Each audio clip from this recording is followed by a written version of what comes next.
In the third installation of George R. R. Martin's A Knight of the Seven Kingdoms, or The Tales of Duncan Egg, it is suggested that Bloodraven used his warging abilities. He entered a dwarf, climbed down a privy shaft, and stole the dragon egg. Bloodraven is vicious. He also used glamour magic. At face value, the Mystery Knight title refers to Sir Duncan the Tall, entering the list as the Gallows Knight, as well as Damon II Blackfire, who posed as the Mystery Knight Sir John the Fiddler.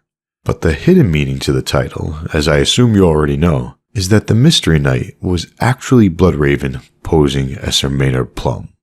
In this video, we're going to share all the main clues that George R. R. Martin gave to us. There are 13, some of which you may not have heard before. Clue number 1, the hunchback septon. 3 days prior to the start of the story, the hunchback septon had been preaching against Lord Bloodraven. The septon had told the people to rise up, to remember their true king across the water. So basically, the story began with the head of a septon who was calling for the Second Blackfire Rebellion, and the story ended with Bloodraven squashing the Second Blackfire Rebellion. Odds are, Bloodraven was there the entire time, from the very beginning of the story. I wouldn't be surprised if it was he or his men who killed the hunchback septon. Clue number 2, Bloodraven's glamour. As Dunk reflected on the hunchback septon's treasonous words, he thought to himself, how many eyes does Lord Bloodraven have? 1,000 eyes and one. Then, George R. R. Martin immediately pointed out that some people claimed the king's hand was a student of the dark arts who could change his face. George R. R. Martin's reference here to Bloodraven's glamour magic is a foreshadowing of what's to come. Clue number 3, the Weirwoods. The innkeeper turned away Duncan Egg, but they made some new friends in the woods. Sir Kyle the Cat of Misty Moor, Sir Glendon Ball, and Sir Maynard Plumm. And where were these three camping?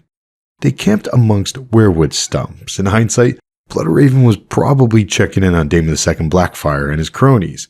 Bloodraven was probably using Greenside, or at least warging that night that they all camped in order to spy on Damon & Co. But before they went to bed, clue number 4, bastards. A lot of them were discussing the tourney, how the prize would be Lord Ambrose Butterwell's dragon egg. Dunk asked how Lord Butterwell had come to possess an egg. Sir Kyle said that Aegon IV Targaryen gave it to Butterwell after sleeping with all 3 of Butterwell's maiden daughters. Dunk skeptically responded that they would all be bastard sons of King Aegon IV if half the tales were true. And then Sir Maynard Plumm quipped, and who's to say we're not, because he's Bloodraven. He is one of King Aegon IV's bastards. What a funny man. Clue number 5, Bloodraven's warning. Dunk was unhorsed and knocked out in the tourney. After he woke up, Sir Maynard Plumm warned Dunk that John the Fiddler was fiddling up a storm. Plumm advised Dunk to take the boy and flee several times. Bloodraven was trying to get his quote-unquote cousin Egg out of there, and maybe even Dunk himself. Of course, Dunk didn't listen. He stayed at the tourney into the very end, but the point is, Maynard warned Dunk to take the boy and flee because he was really Bloodraven, concerned for Egg's life. Clue number 6, 1,000 eyes and one. In the same conversation as clue number 5, Sir Maynard asked Dunk who he thought would win the tourney and the dragon egg, to which Dunk said that he had no idea. Maynard pressed him a second time, saying, venture a guess, sir. You have 2 eyes. At this point in the story, Bloodraven only has 1 eye, so once again, Bloodraven made a joke that only he and the reader would understand. Clue number 7, a second nod to Bloodraven's 1 eye. Damon had had dreams of Dunk becoming Lord Commander of the Kingsguard, but that never happens, at least not the way that he'd hoped it would happen. Dunk becomes Lord Commander of the Kingsguard years later, but he does so for his little bud Egg, 4th son of a 4th son, future King Aegon V Targaryen. Nonetheless, Damon tried recruiting Dunk to his side a couple of times because of his dreams. Damon was fond of Dunk, and this made Sir Alan Cockshaw jealous.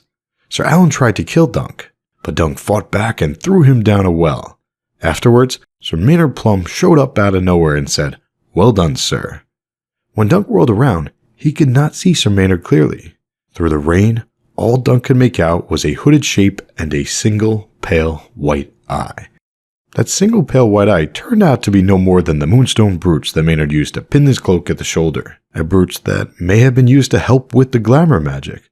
But for the sake of this video, the point is that the line about the single pale white eye is an Easter egg for readers. It was a single eye, a nod to Bloodraven having just 1 eye at this point in the story. 5 more to go. Clue number 8, Maynard's queer cast. Dunk was injured in the fight versus Sir Alan Cockshaw. Sir Maynard Plumm helped the injured Dunk walk across the yard, and as they did this, Dunk thought to himself that there was something queer about the cast of Sir Maynard's features, which makes sense. Glamour magic plays with light. Glamour magic plays with people's expectations. People see what they expect to see. But glamour magic is not perfect, which is why for a moment there, Dunk thought to himself that there was something queer about the cast of Sir Maynard's features. Clue number 9. This one stems from another of Bloodraven's secret jokes. Sir Maynard Plumm told Dunk that Lord Butterwell had started wondering if he had chosen the wrong side, and how much Bloodraven knew of the conspiracy. And the answer to that last bit, Maynard said, was quite a lot. Maynard told Dunk that Bloodraven knew quite a lot because he is Bloodraven. Once again, well played, funny man.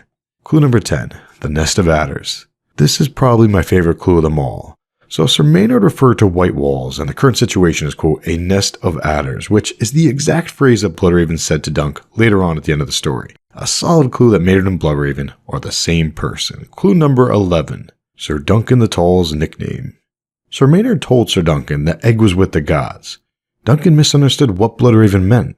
Duncan thought that Maynard was telling him that Egg was dead. But as Maynard cleaned Duncan's wound, he teased him, vaguely suggesting that Egg was still alive. So once Maynard was done cleaning Duncan's wound, Duncan asked once again, "Where's Egg?" And Maynard again replied that Egg was, quote, with the gods, I told you. Maynard was messing with Duncan the Tall because Bloodraven is a funny man. Duncan did not appreciate that though, considering the topic, Egg's life. So Dunk reached up and wrapped his good hand around Plumm's neck, saying, "Speak plain. I am sick of hints and winks. Tell me where to find the boy, or I will snap your bloody neck, friend or no." Maynard responded, "The sept. You would do well to go armed. Is that plain enough for you, Dunk?" Did you catch it? Sir Maynard Plumm called Sir Duncan the Tall Dunk. Duncan had never told Maynard that name, so that was a clue, not only to us, but it should have been one to Dunk. A clue that there was more to Maynard than meets the eye. Pun intended. Clue number 12. The melting verbiage. Dunk reminded Lord Gorman Peak that there are still strong Targaryens, quote, "There's Bloodraven," to which Peak responded that Bloodraven's men would melt away at the first sign of weakness or defeat. At the end of the story, George R. R. Martin used that same term, melt again, but this time specifically in regards to Bloodraven alone, quote, "They had looked for Sir Maynard to join them, but Plumm had melted away sometime during the night." In A Dance with Dragons, Melisandre glamoured Mance Rayder to look like the Lord of Bones. At one point, she said a word to remove the spell, and here is what George R. R. Martin wrote, quote, "The brown mustache, the knobby chin, the sallow-yellowed flesh, and small dark eyes, all melted." George R. R. Martin said that the glamour magic melted off Mance Rayder, and it's not a coincidence that George R. R. Martin didn't say that Sir Maynard Plumm had left, ran off, or abandoned anyone. He said that Plumm had melted away, a nod to glamour magic melting off, shortly before the final scene, Bloodraven's arrival. Now let's go all the way back to the beginning of the tourney for lucky number 13. Before Dunk and Egg even got to the tourney ground, when they were just traveling in that direction, Lord Gorman Peak asked Dunk how he got a scar upon his cheek, and then asked Dunk whether or not he was one of Lord Bloodraven's spies. Because of that, Dunk wanted to transform the way he looked, so he washed off the dust of the road as best he could and ran wet fingers through his thick mop of sun-streaked hair. There was nothing to be done for his size or the scar that marked his cheek.